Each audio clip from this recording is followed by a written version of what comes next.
With millions expected to converge in Manila for the annual Feast of the Black Nazarene, Vice President Sara Duterte delivers a message centered on faith, sacrifice, and devotion among Filipino worshipers.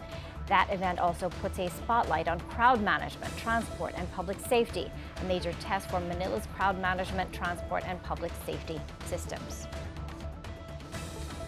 Assalamualaikum warahmatullahi wabarakatuh. Madayaw ngayong adlaw kaninyong tanan. Magandang araw sa inyong lahat.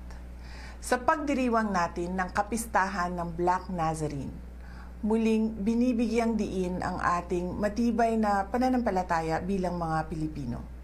Ang debosyon sa Black Nazarene ay nagpapaalala sa atin ng walang kapantay na pag-ibig, sakripisyo at pagpapakumbaba ni Jesus para sa sangkatauhan.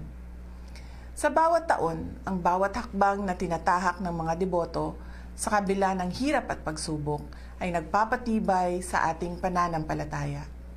Ang pista ng Itim na Nazareno ay hindi lamang isang selebrasyon ng nakagisnan na tradisyon. Isa itong panawagan upang pagnilayan ang ating mga pagkukulang, humingi ng tawad at magpasalamat sa lahat ng biyayang natanggap. Naway magsilbing inspirasyon ang Itim na Nazareno upang patuloy nating isabuhay ang turo ng pag-ibig at pagtitiwala sa plano ng Diyos. Mahalin natin ang Pilipinas para sa Diyos, sa bayan, at sa bawat pamilyang Pilipino. Syukran.